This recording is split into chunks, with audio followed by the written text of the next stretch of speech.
want make person talk. Them say that Mayegun, that man too they talk. He too they talk. Say Mayegun diary, he dey hot like pepper. But every day, then they take money in bulk. Poor man pikin, they the street, they hawk. Still them talk say, make we no talk. But thank God say, Mayegun don't come. So my people make you laugh. Oh, yo, yo, Mayegun don't come. Oh, yo, yo. My people make you shout. Oh, yo, yo, Mayegun don't come. Oh, yo, yo. Mayegun don't come, man of the masses. Oh, yo, yo, Mayegun don't come. Oh, yo, yo. Mayegun diary politico. Oh, yo, yo, Mayegun don't come. Oh, yo, yo.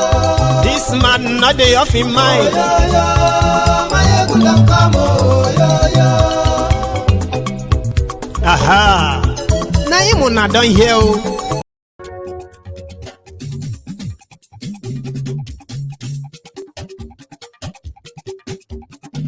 Mayegun làwa mọ̀ làmọ̀ tó dòdòdò.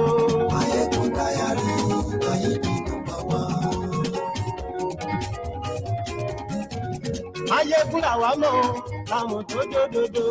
Mayegun diary, Mayegun number one. Mayegun ti dé o, ọ̀rẹ́ ara yìí. Mayegun diary, Mayegun number one. Good morning to you, good afternoon to you, good evening to you from wherever you are joining from. This is Mayegun live, and it is Sunday sermon. Àṣírí ọ̀jẹ̀lú kì í bò níbẹ̀ o. Bó bá ṣe eré, àní Mayegun máa wí. Ó sì tún ṣe eré, wàá gbọ́ níbẹ̀ o. Mayegun diary, diary politico. Godfatherism, kò sí lọ́rọ̀ Mayegun. Mayegun diary, ẹ farabalẹ̀ sẹ́ o, kẹ́gọ́rọ̀ lẹ́nu o. Thank you very much for joining me. Share the broadcast. Invite your friends. Invite your not so friendly friends. I have a message for the over 50s. I also have the message for the under 50s. It is Sunday sermon, a no old spa session. Join us if you are going to be comfortable with the uncomfortable truth, said in so many uncomfortable ways. Yes, share the broadcast. And yes, lórí Facebook. And yes, lórí YouTube. And yes, ọba bá gbé wúrẹ́. And yes, ijó ìgbádìyẹ. And yes, Presido bá rúfin o. And yes, there is this reading I'm going to do just before we kick the whole show started. So it's a citation, okay? And it is about Yoruba economy. It's called the economy of the early Yoruba kingdoms. Then I have another part, which is, where is that one? Yeah, I've got another part, which is the politics of early Yoruba kingdom. I am taking that from a book called The People, or let me say the Yoruba People, which is the people of Yoruba land. So sit back while I read this. I want to leave it on the diary. So, and then I will start, right? It's quite going to be a long reading, by the way, but listen, very important. The economy of the early Yoruba kingdom history. The early Yoruba kingdom were thriving in terms, this was before Nigeria, were thriving in terms of economy. The Yoruba people participated in various activities such as farming, trading, craft specialization, hunting, fishing, and owning domestic animals. The early Yoruba kingdoms ran a patrilineage system. Skills and craft were passed down through the father's family line. As a result, lineages became known for a particular skill and or craft set. The development of the Yoruba economy can be divided into two eras, with the first one being the pre-colonial era, which spanned from the 11th century to the early 16th century. This era took place before the European involvement in Yoruba land. The second era would be kickstarted with the arrival of European traders at the beginning of the 16th century, and it would last until the 19th century. Now, the pre-colonial era, the 11th century to the early 16th century Yoruba land, the creation of many cities, kingdoms, and towns in Yoruba land acted as a helpful catalyst in the transformation of its economic life in the 15th century. The Yoruba community already had a form of a simple trade structure as early as the 11th century in the form of a barter system. As their civilization progressed, cowries were used as a form of payment. Soon, it became established as the main currency, and it was used for both commercial and social payments. The second era, the early 16th century to the 19th century Yoruba land. When the European coastal trade started in the early 16th century, it transformed many Yoruba kingdoms, ultimately shaping their economy. The transatlantic trade began with the slave trade. This aided the development of long-distance trade relations between the Europeans, Americans, and the early Yoruba people. Later on, legitimate trade replaced the slave trade in the coastal regions. The kingdoms became a collection points for cocoa, palm oil, and kernels. These goods were brought to Lagos from inland kingdoms like Oyo and Benin, where it was then exported to Europe. During this period, trade with Europeans was conducted only through Oyo, thus making it a monopolistic affair. Before any traders or merchants could conduct business with Europeans, the Alaafin of Oyo had to issue a royal license. The kingdom and their economic framework, that is the Yoruba kingdoms and their economic framework, how we set out before now. In case if those your uncles continue to tell you that we can't stand on our own because of Nigeria, listen, as mentioned earlier, many activities contributed to the development of the Yoruba kingdom's economic framework.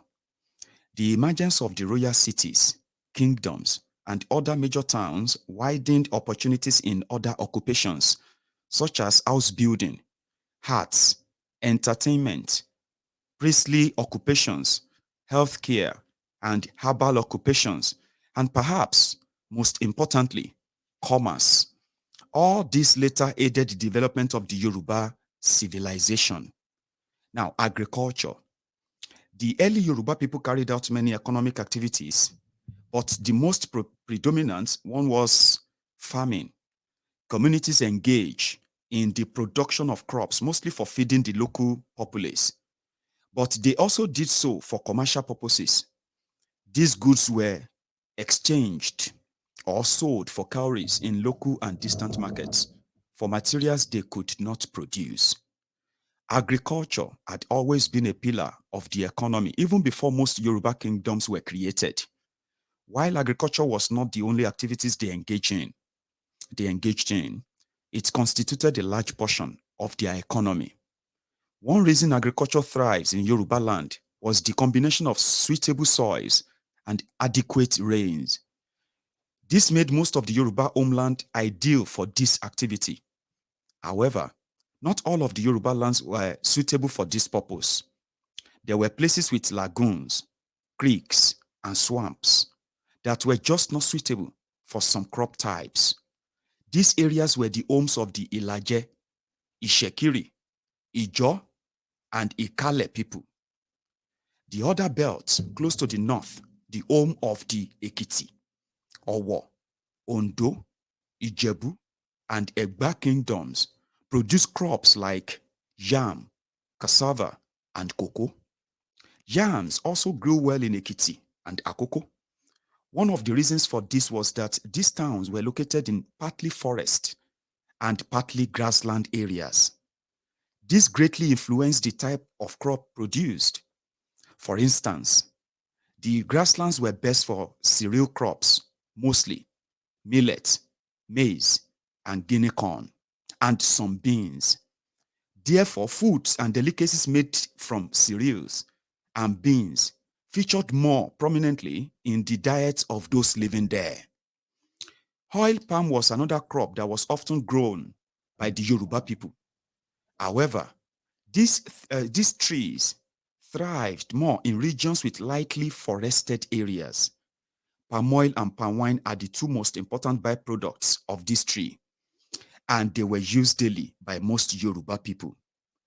However, other materials like oil palm fronds could be gotten from oil palm trees.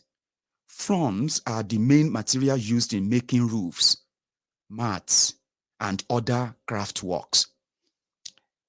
Another crop grown for agricultural purposes was the kola nut, known as obiabata in Yoruba.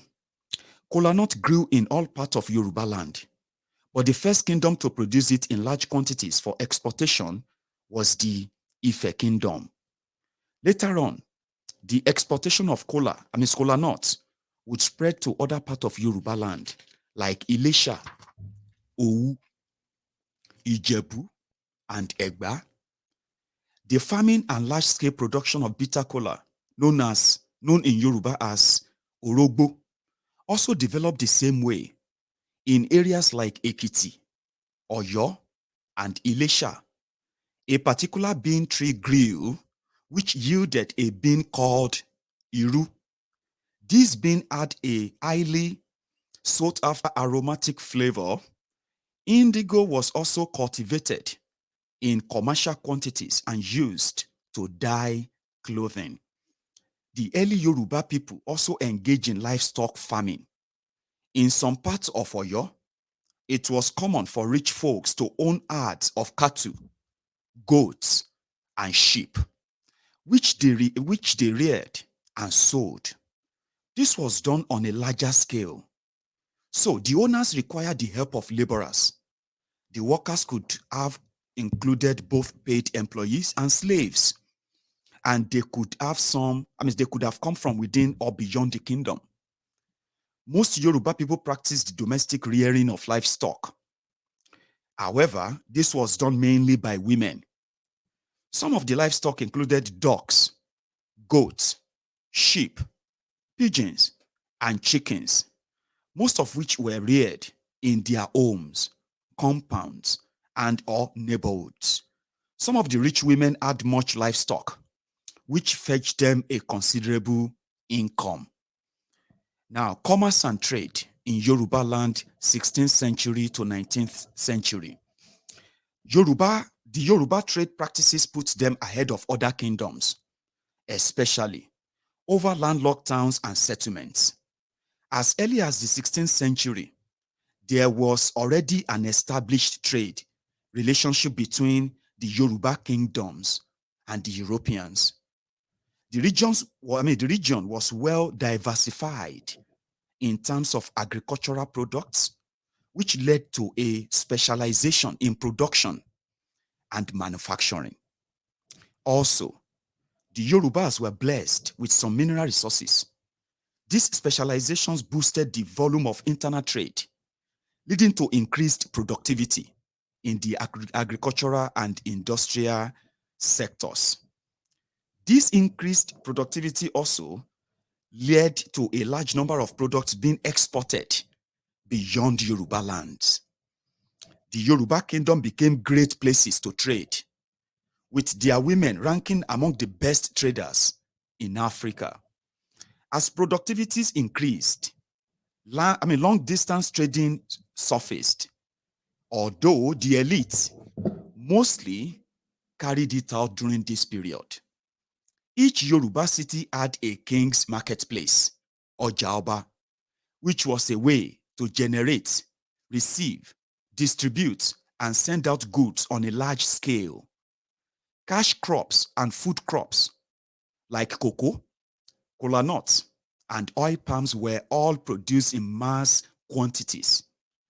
This was aided by the region's topography, good weather, and high-quality soil. The Yoruba trading empire covered many kingdoms and extended as far as Senegal River in the west and the Congo to the east. Even within the Yoruba Empire itself, many trading communities had roots, many trading communities and routes were established.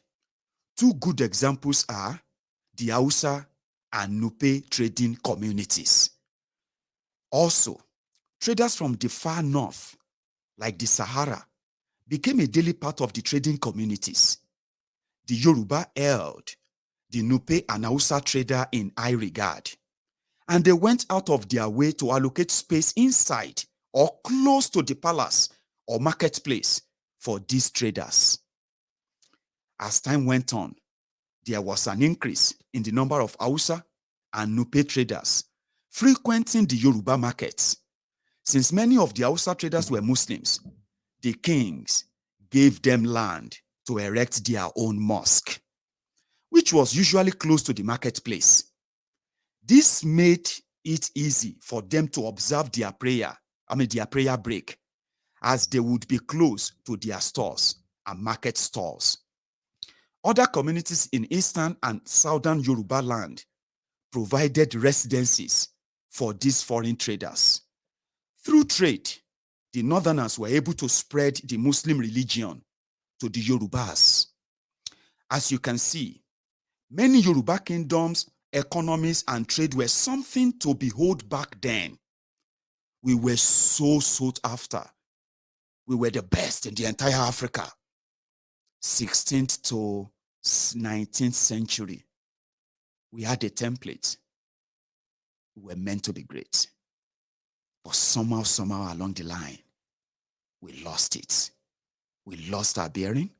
We lost our identity. Now we are battling for it. I'll continue. Manufacturing and the production in Yoruba land, 16th to 19th century. The exponential growth of the Yoruba economy gave rise to the manufacturing and production sector. This played a huge role in the development of many communities in Yoruba land. The agricultural boom and subsequent storage problems led to many products being converted into something new. Crops like maize, cassava, and millet were used to manufacture new food delicacies because they had no storage, or because they had storage problems. So they became more creative and they created new food. They said delicacies. Maize was converted to pap, which could be in a semi-liquid form, ugi, or a solid form, eko or agidi. This delicacy was mostly manufactured in Osun and Oyo region, from where it was exported to neighboring kingdoms and regions.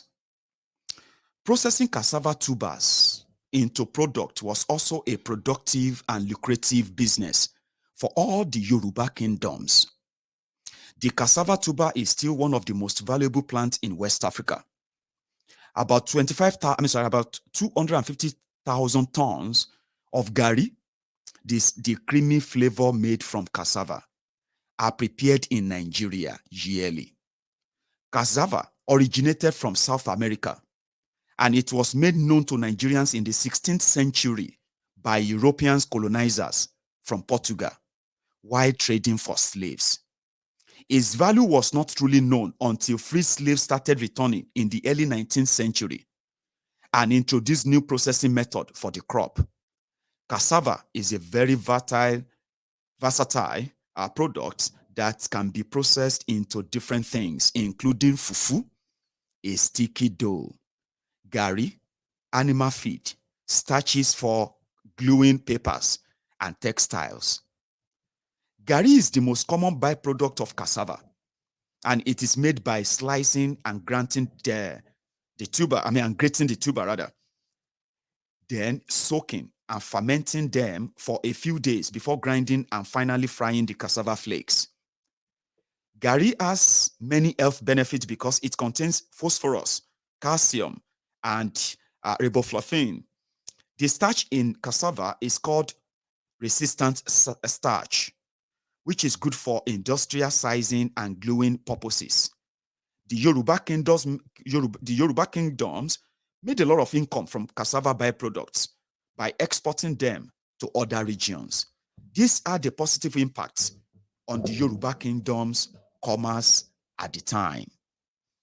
Another craft boosted their commercial activities. Let's say another craft that boosted their commercial activities was cloth dyeing.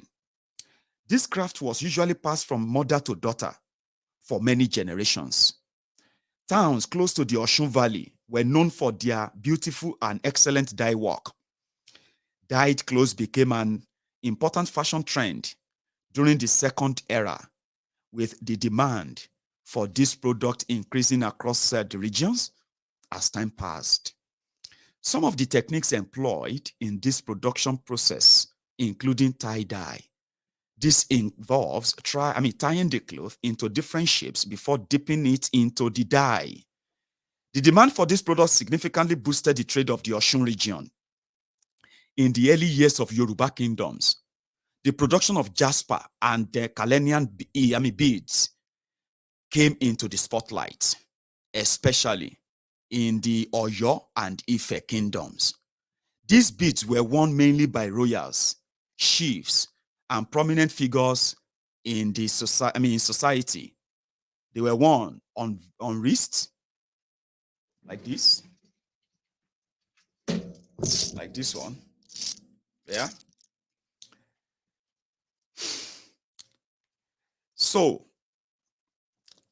on wrists, necks, like the one I have there, and ankles. And they signified honor, power, authority, and prestige for the wearer. It was also believed that the beads would bring them good fortune. The production of these beads was a laborious process, and it required skill, strength, and considerable patience.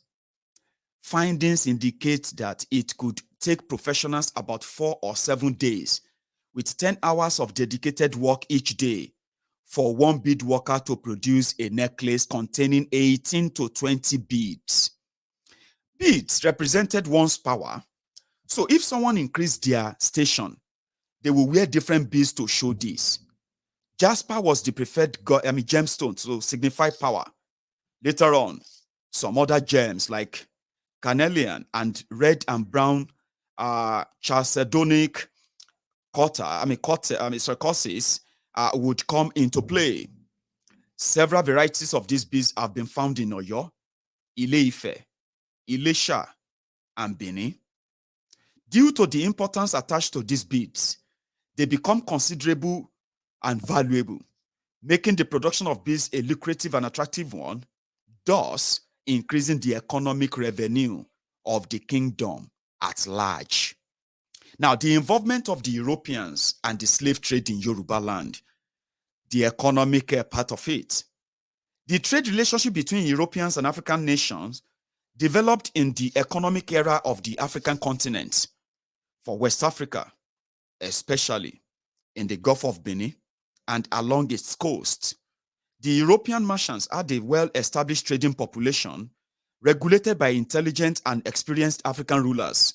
Some goods imported to West Africa in large volumes include cloth, iron, raw copper, and cowrie shells, the latter of which was used as premium of exchange by the royal populations along the West African coast. Other luxury items, such as jewelry, alcohol, and mirrors, were also imported. The Portuguese were the first to arrive in West Africa when they were sailing around the Atlantic to seek a path into Africa that reached Asia. They arrived on the coast of Benin in the late 15th century. At that time, the kingdom of Benin and most of the Yoruba kingdoms had already become quite advanced. For instance, kingdoms like Ife had already become, kingdoms like Ife, Ondo, Oyo, and some Ekiti kingdoms were already trading on a large scale. The Portuguese set up a factory, a trading post, at the Benin port town of Ugoton, and in other places like Ode Ishekiri. Later on, more trading posts were established by the Europeans along the Gulf of Benin. The Portuguese traders were also charmed by the islands of Eko, which is Lagos, which they will later rename Lagos. So, the Lagos you have today that you hear people call Eko, that is the Yoruba land of the Yoruba coastal land of Eko. It was renamed as Lagos by the Portuguese traders. And that Lagos is what you have today. It will change. You will see. So they said they renamed Lagos they renamed Eko to Lagos. However, access to the island was very difficult due to the sandbars and dunes surrounding it. This wasn't the only problems the Europeans faced. Even with the availability of factories in Yoruba land, listen to that, Yoruba land already have factories, already advanced. We're already producing and exporting in large scale before the arrival of the Europeans. First, the Portuguese. Please remember that, right? None could serve. I'll take that again. This wasn't the only problems the Europeans faced. Even with the availability of factories in Yoruba land, none could serve as a natural harbor for large ships. And even if there was, the Ijebu and Ilaje coast weren't as accessible as Lagos. Thus, the major European trade centers with the Yoruba interior kingdoms weren't located on the Yoruba coastline, but rather in the kingdom of Benin. Nevertheless, there were still some trading posts on the Yoruba coast, mainly on Lagos and the Ijebu coast. This grew gradually during the 16th century. Later on, in the early 18th century, the Europeans started a new port in Badagry, which is close to Lagos. However, when compared to Ugoton, it was relatively smaller. There's something I wanted to pay attention to there. And it has to do with the ports. Back in the days, Lagos State Port was never considered big enough to even welcome any ship from abroad, right? So the biggest and the deepest seaport they found is what you have today in Delta State, Abi. So that is where today, when they redrew Nigeria to this one unitary Nigeria, the people who come from now, who are now segmented or partitioned to be eastern part of Nigeria, they would have, they are now being told, right, that their water cannot have seaports in 2022. Meanwhile, as far back as 15th century, 16th century, that is like a 17 something, the Europeans found the deepest seaport, in what was one of the Yoruba kingdoms back then. But today, part of the eastern part of Nigeria, they found the deepest spot there. Now I'm coming. Oh, let's continue. So when Badagry first started, it was mostly used for slave trading. You hear that? Which brought the Atlantic market closer to the Egba and Ijebu coasts in southern Yoruba land. The transatlantic trade, Atlantic trade, or should I put it like a transatlantic slave trade, commenced during the 15th century when Portugal and other European kingdoms first landed on the shores of West Africa.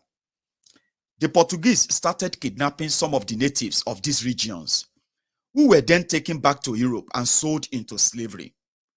Consequently, this resulted in the early development of Ijebu because it had access to the Europeans and their imports, which eventually opened up Osun and other frontiers to the Atlantic slave trade.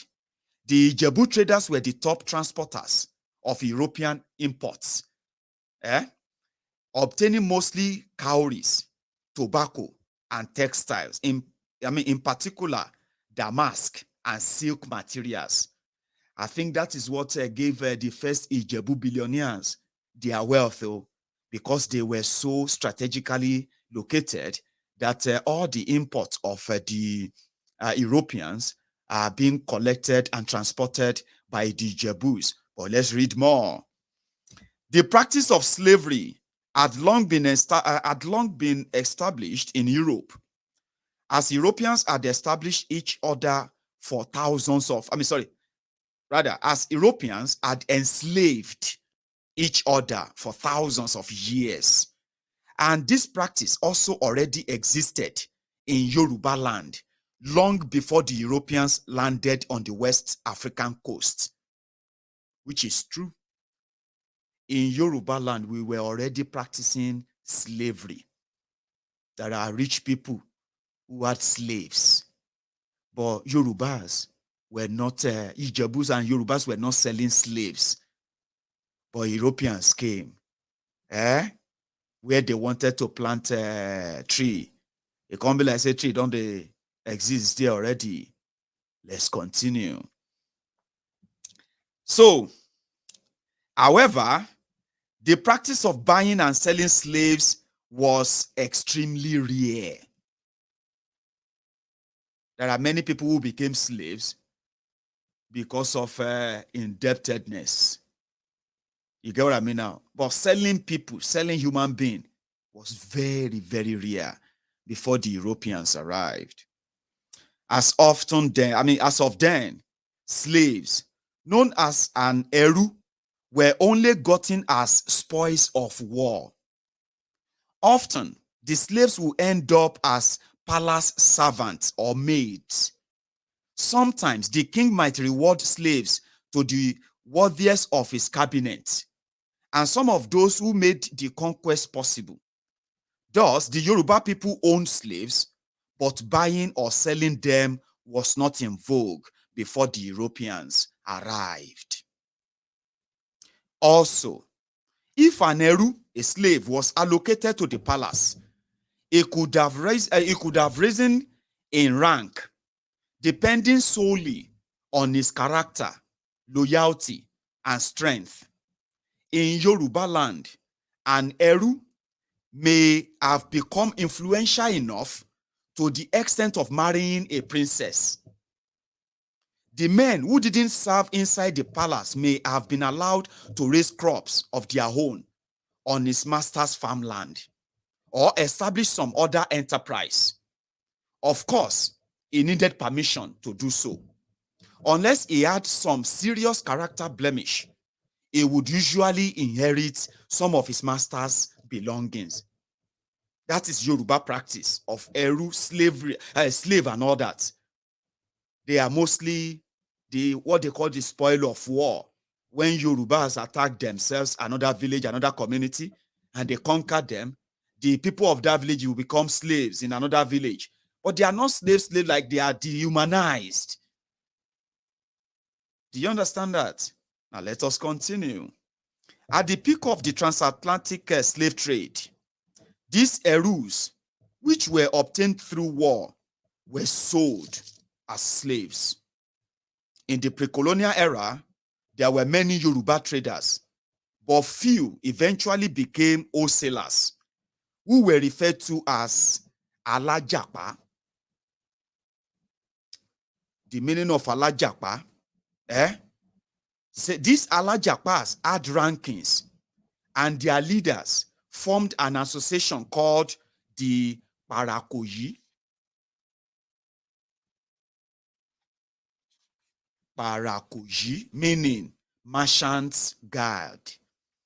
Slave trading was an expensive endeavor, as it involved paying for the welfare and transportation of slaves, traders, and soldiers. The soldiers were necessary to control the slaves and also to launch warfare on villages to capture more slaves. War chiefs and politicians usually had soldiers working for them.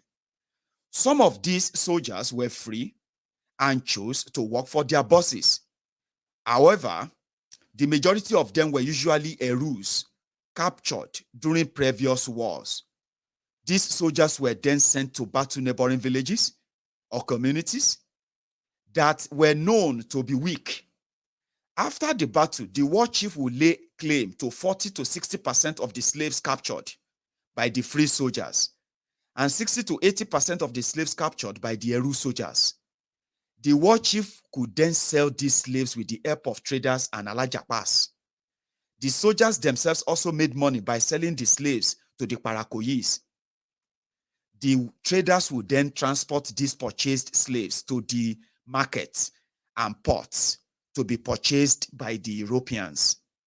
The traders ensured their safe transport by employing soldiers.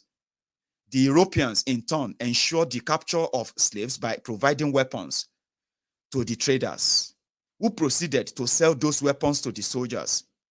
This way, all parties worked together to guarantee the flow of slaves. And on top of this, the Europeans and traders also forged relationships and made alliances. Example of this, of some of these alliances include marriage arrangements, child fostering, and written contracts. This all continued until the 1860s. There are more to read there. And one day I'm going to read you more. The early politics and so on and so forth. And it's called the Yoruba people. I'm a Yoruba man. And I bet majority of you watching me right now, you are Yoruba as well, or living in Yoruba land, or a friend of Yorubas. So most of the time when we reflect on where we were coming from, where we are, we can easily, you can easily tell where we are headed as a people. But there is something I have observed, which is what prompted this conversation to start with. Yeah, it is the fact that for people who have lived long enough, for example, if you are in your 50s as of today, and you have seen, I don't know if I should call it the good, the bad, or the ugly, or maybe you have always been seeing the ugly and all of that, whatever it is. Nigeria's independence is put at 62 years. And that will be in October, by the way. Nigeria is 62 years. Some of you in your 50s who are today supporting and promoting one Nigeria led by other people who are like older than you, even older than Nigeria. What exactly is your motivation? And I'll start with this. Nigeria got to a stage where the young people who make the biggest part of the whole population, so to say, have been met with the most horrible and horrible life experiences in the hands of this older generation. Because look at it this way. Many of you in your 50s who are currently standing in between the gap of those who are saying enough, we don't want to continue like this, and those who are also asking that a fraudulently put together country that can no longer peacefully coexist deserves to be, renegotiated and broken up. Then I would understand if there are some young people out of ignorance, out of, whatever it is, misinformation and all that, are championing and pushing for one Nigeria at this stage. Many of you are in your 50s. I mean, you have seen it all. Many of you got, Nigeria, many of you, they gave birth to you, just a moment after Nigeria got independence. You saw the degeneration from when it was looking right until it started looking gloomy and all of what it is today. Yeah? And you also have the characters bringing all this destruction right here, right now, in their own 60s and 70s. Why am I saying that? Yeah. When I look at what they have done to Nigeria, how they have ruined what is meant to be a beautiful life experience for many of us who are young people, then I still see these failed rogue and criminals in their own, pale state of physical appearances, still promising that they want to give us something we are going to be proud of as in the future that they are never going to feature in, right? When you look at those who destroyed and ruined Nigeria, and those who are still bent on doing it as we speak, they are over 50s. If you look at them very well, over 50s, 60s, 70s, 80s, some of them nearly 90s. So for 50 years of your existence, 50 years of your existence, and then deduct that from the existence of Nigeria, that means Nigeria was probably 12 years old, roughly 10 years old, when many of you were born. And today, I was looking online and I saw those who are mostly misleading the young people are those who witnessed the degeneration of Nigeria, the division of Nigeria, the burning down of Nigeria, those who even participated. Now I watch them playing the same role again, right? You have a state of emergency as we speak, brought upon us by the failed old men and women. Then many of you in your 50s, you are still championing for these old rogues to continue to determine what the future will be for these young people. And some of you are doing so by throwing in the fabu of respect. How? Nigeria is the worst place to be on earth. I didn't say that. They said Lagos State is the worst city to live in the whole world. Lagos State is the worst city to raise a child in the whole world. Those who did all of that, they are in their 70s, in their 80s.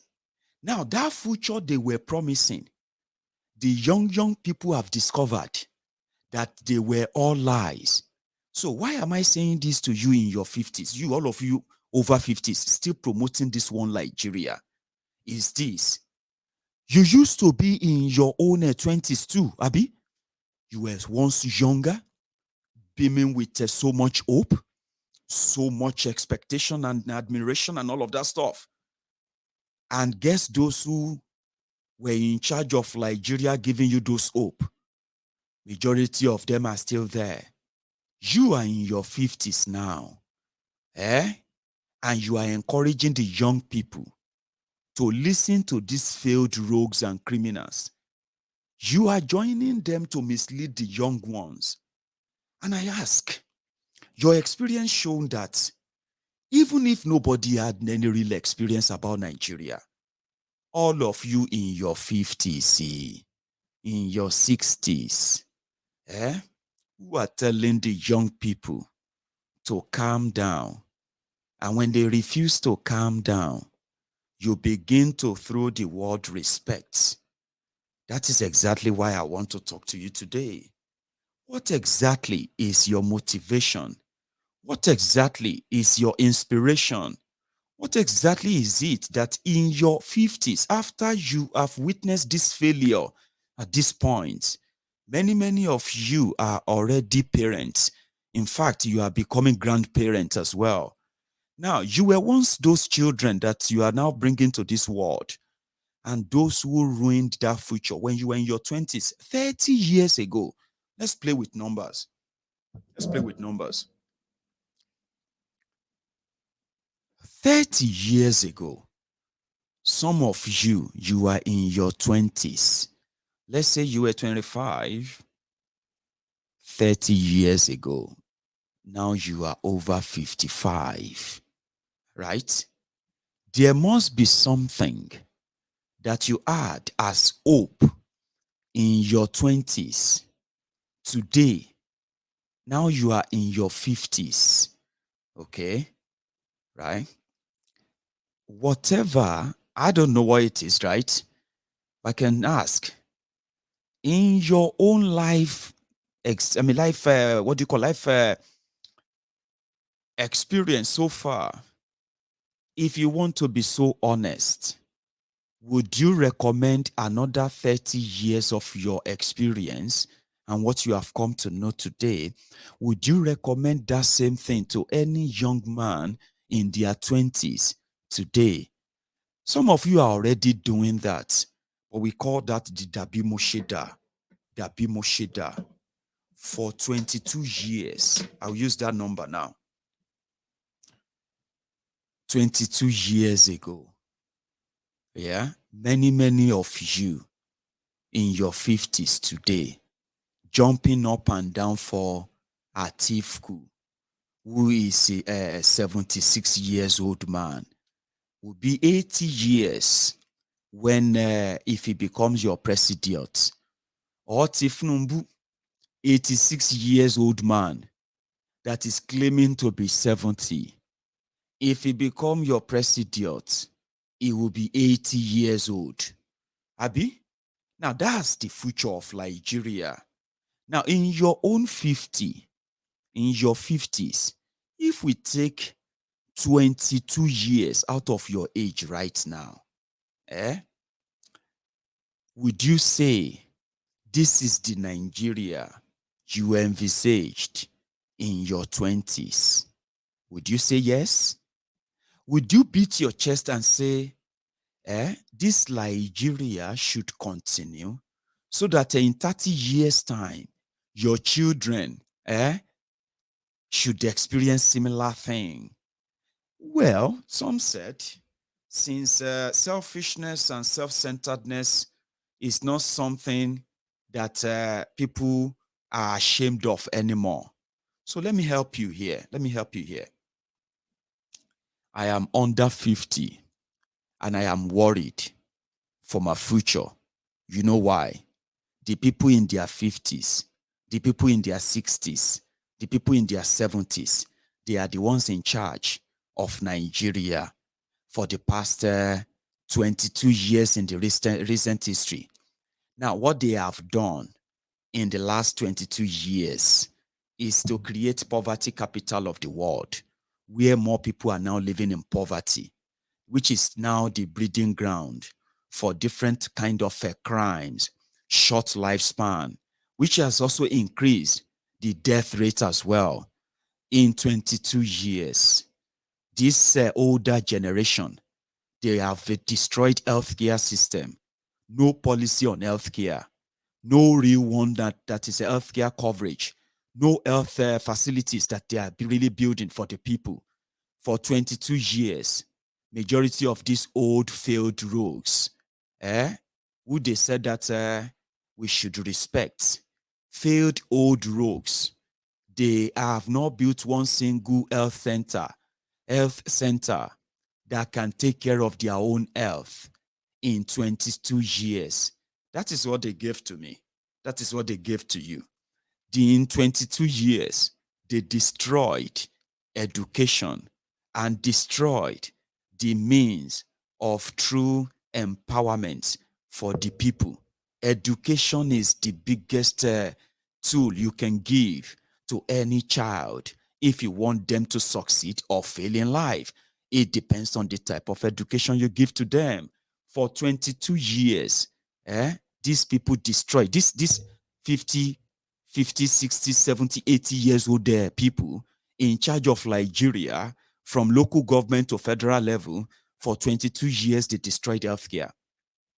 Today, many of you are resorting to local help because, you have none of a standard healthcare to take care of you. None, you know it.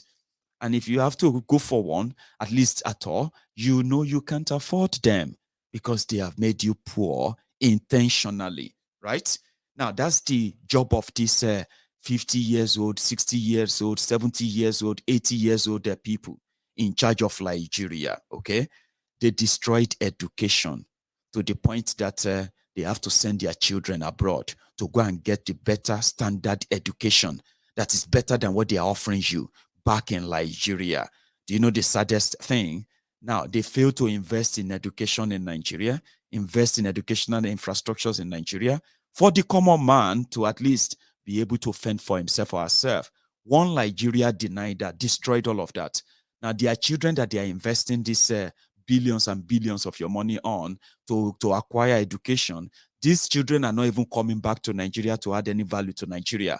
They are coming back just like their parents to turn out to be leeches, scavengers, scroungers, leeches on the system. They ended up being,